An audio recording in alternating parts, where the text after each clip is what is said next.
বাসর ঘরেও আপনার প্রেমিকা আপনাকে কল দিচ্ছে, বা অথচ আপনি বিয়ের আগে বলেছিলেন আপনি কোনো রিলেশনশিপে নেই। আমার মোবাইল ধরার সাহস তুমি কই পেলে? বলেই ঠাস করে থাপ্পড় দিয়ে বের হয়ে যায় বর। আজ আমার বাসর রাত, আমি ঘোমটা দিয়ে তার অপেক্ষায় বসে আছি, কিন্তু রাত প্রায় 1:30 বাজে, তার আসার খবর নেই। একটা সময় অনুভব করি সে এসেছে, কিন্তু এসে খাটের উপর রাখা তার বালিশটা নিয়ে চলে যেতে যেতে হঠাৎ থেমে গিয়ে বলে, ঘুমিয়ে যেও, আমি বারান্দাতে ঘুমিয়ে নিব, আর কখনো আমার কাছে বউয়ের দাবি নিয়ে আসবে না। বাসায় মা আছেন, বাবা আছেন, কাজের লোক আছেন, কিছু দরকার হলে তাদেরকে বলো, এনে দিবে, দরজাটা আটকে দিও। এই বলে অভয় বারান্দায় চলে যায়, আর আমি বসে থাকি নিশ্চুপ এক মূর্তির ন্যায়। শুধু ডান চোখ থেকে গড়িয়ে পড়ে এক ফোঁটা অশ্রু। সকালে গোসল করে কিচেন রুমে ঢুকতেই শাশুড়িমা আমাকে কপালে চুমু খেয়ে বললেন, তুমি অভয়কে ডেকে তোলো, আমি এদিকটা দেখছি, কাল থেকে না হয় সংসারটা তুমি সামলিও, আমি এবার অবসরে যাই। আমি মাথা নাড়িয়ে হ্যাঁ বলে অভয়কে ডাকতে আসলাম। দরজার সামনে এসে দাঁড়িয়ে রইলাম, কিভাবে ডাকবো বুঝতে পারছি না, যদি রেগে যায়। তবুও সাহস করে রুমে ঢুকে গেলাম। এগিয়ে দেখি কি মাসুম একটা মুখ, ইচ্ছে করে জন্ম জন্মান্তর কাটিয়ে দেই এই মুখ দেখে।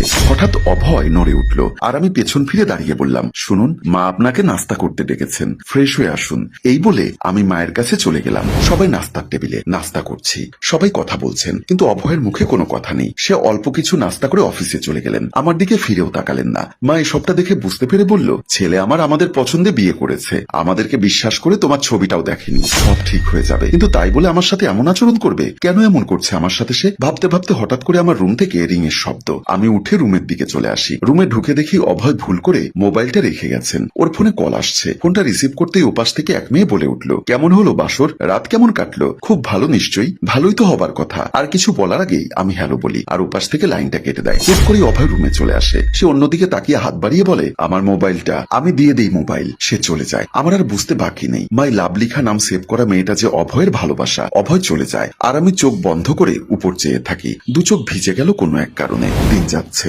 অভয়ের চালচলনের পরিবর্তন হচ্ছে। রাতে যখন খেতে বলি, উত্তর আসে, খেয়ে এসেছি আমি, তুমি খেয়ে নাও। আমার আর খাওয়া হয়ে ওঠে না। রাতে ঘুমানোর সময় প্রায়ই ওর ফোনে কল আসে, আরো বারান্দায় গিয়ে কথা বলে। আমি সব শুনেও ঘুমের ভান করে শুয়ে থাকি। কি বা করার আছে আমার? বাসায়ও চলে যেতে পারছি না, বাবা মা অনেক কষ্ট পাবেন বলে। এমন সময় শাশুড়ি মা আমাকে একটা কালো রঙের শাড়ি হাতে দিয়ে বললেন, এটা তোমার জন্য এনেছি, তুমি আজ এটা পরো, তোমাকে বেশ মানাবে। আমি হেসে শাড়ি নিয়ে ওয়াশরুমের দিকে চলে যাই। আমি কালো শাড়িটা পরে রুমে আসলাম। শাশুড়ি মা আমাকে এই শাড়িতে দেখে কপালে চুমু খেয়ে বললেন, আজ তোমাকে পরীর মতো লাগছে বৌমা, এভাবে থেকো সব সময়। রাতে অভয় বাসায় ফেরে। আজও ড্রিঙ্কস করে ফিরেছে, হয়তো ওই মেয়ের সাথে কোনো পার্টিতে গেছিল। আমি টাওয়েলটা হাতে দিয়ে বললাম, ফ্রেশ হয়ে নিন, আমি খাবার বাড়ছি। অভয় আমার হাতটা টেনে ধরে বুকে জড়িয়ে নিল, আর বলতে লাগলো, তুমি খুব সুন্দর মধু, কালো শাড়িতে তোমাকে আরো সুন্দর লাগছে, যদিও কখনো বলা হয়নি, তুমি খুব লক্ষ্মী। এ কথা বলে অভয় আমাকে কপালে চুমু দিয়ে আজ প্রথমবারের মতো আমাকে স্ত্রী মর্যাদা দিল। আমি তাকে বাধাও দিতে পারিনি, কারণ সে যে আমার স্বামী। সকালবেলা ওয়াশরুম থেকে ফ্রেশ হয়ে বাহিরে বেরোতেই অভয় আমাকে বলল, কাল রাতের জন্য সরি। আমি আসলে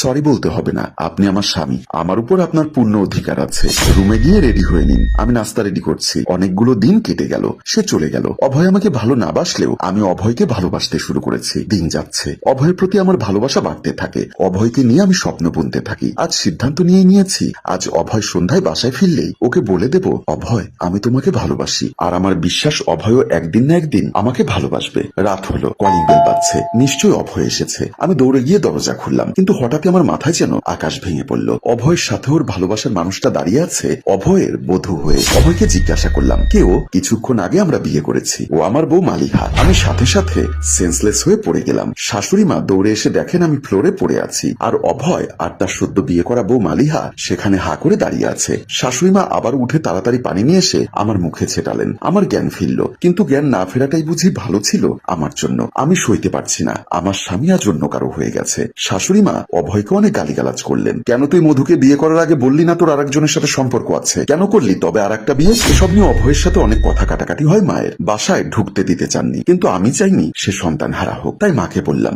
সমস্যা নেই মা, তাদের ভেতরে আসতে বলুন, আমি আমার রুমটা ছেড়ে দিচ্ছি তাদের জন্য। তারা দুজন চলে যায় রুমের দিকে। আমি মায়ের রুমে গিয়ে মায়ের পাশে বসে মাকে বললাম, মা গো, আমার কি আপনার ঘরে জায়গা হবে? মা আমাকে জড়িয়ে ধরে কাঁদছেন আর বলছেন, মারে, আমি তো কখনো এমনটা চাইনি, তবে কেন এমনটা হলো? আমরা তো জীবনটা নষ্ট করে ফেললাম। না মা, আমার ভাগ্যে যা ছিল তাই হয়েছে। ভাগ্যের লিখন কি কেউ খণ্ডাতে পারে মা? মা আমাকে বুকের মধ্যে শক্ত করে জড়িয়ে ধরে কেঁদে যাচ্ছে। বিছানায় শুয়ে আছি, শাশুড়ি মাও একপাশে শুয়ে আছে। আজ আমার জীবনের সব থেকে ভয়ঙ্কর রাত। আমি বুকের যন্ত্রণা নিয়ে রাত কাটাচ্ছি, আর ওদিকে আমার স্বামী, না মালিহার স্বামী, তার স্ত্রী মালিহাকে নিয়ে ফুলসজ্জায় মত্ত। ঘুমহীন রাতটা কাটলো আমার। সকালে নাস্তা বানিয়ে টেবিলে রেডি করলাম। সকাল 10:30 বাজে। অভয়ের মালিহা এখনো ঘুমোচ্ছে। ঘুমোবেই তো, সারা রাত যে তারা ঘুমোতে পারেনি। আমিও টেবিলে মাথা রেখে বসে আছি। 11টার সময় তারা দুজন নাস্তার টেবিলে আসে। মাকে ডাকলাম, মা আসেনি। ওদের দুজনকে চা দিয়ে আমি মায়ের রুমের দিকে চলে যাই। দুপুরে রান্নার প্রস্তুতি নিতে গিয়ে দেখি কিচেন রুমে মালিহা দাঁড়িয়ে। আমাকে তুমি আপু বলে ডেকো, আর কোনো কিছুর প্রয়োজন হলে আমাকে ডেকো। আজকে তুমি রান্না করবে? আপনার কি মাথা খারাপ হয়েছে যে আমি রান্না করব? আমি এখানে এসেছি কাজের লোকদের রান্না বুঝিয়ে দিতে। কি রান্না হবে আজ সেটা বলতে। রান্না তো আমি আর মা করি, কাজের লোকেরা অন্য কাজ করে। তুমি আমাকে বলে দাও কি রান্না করতে হবে, আমি করে দিব। না, তার আর দরকার হবে না, আমি বাহির থেকে অর্ডার করে নেব। এই বলে মালিহা চলে গেল। পিছু ডেকেও কোনো লাভ হলো না। রাতে বাসায় ফিরে অভয় আমাকে অকথ্য ভাষায় গালিগালাজ করলো। তুমি মালিহার সাথে বাজে ব্যবহার করেছো কেন? আমাদের ভেতরে ভেজাল সৃষ্টি করবে না, বারণ করছি। পরবর্তীতে এমন কিছু দেখলে ভালো হবে না তোমার সাথে। মালিহা যাতে তোমার নামে আর বিচার না দেয়। মালিহার মিথ্যে অভিযোগগুলো অভয় বিশ্বাস করে আমাকে কাঁদালো। মা এসে অভয়কে ধমক দিয়ে বলল, বেশি করছিস কিন্তু, যা এখান থেকে। কাঁদিস না মা। না মা, কাঁদছি না, আমি একটুও কাঁদছি না। অভয় আর মালিহার বিয়ের 2 সপ্তাহ হয়ে গেছে। মা এসে আমাকে বলল, অভয় তোমাকে ডাকছে বৌমা, গিয়ে ওর সাথে দেখা করো। আমি বেশ অবাক হলাম, কেন ডেকেছে জানি না, কি বলবে। আর এখানেই ভয় আর টান টান টুইস্ট রেখে আমাদের গল্পের প্রথম পর্ব শেষ হয়। সম্মানিত ভিউয়ার্স, এই গল্পের মেয়েটির পরিণতি কি হতে চলেছে? স্বামী কি তাহলে মারধর করবে নাকি মেনে নিতে যাচ্ছে? সবটা জানতে কমেন্টস করুন দ্বিতীয় পর্বের জন্য। গল্পটির ভাবনায় ও পরিচালনায় হাশেম রাজু, চিত্রগ্রহণ তানজিল ও প্রযোজনায় মঞ্জুর মোর্শেদ মিউজিক প্লাস। গল্পটি ভালো লাগলে লাইক, কমেন্ট ও শেয়ার করে দিন। ধন্যবাদ।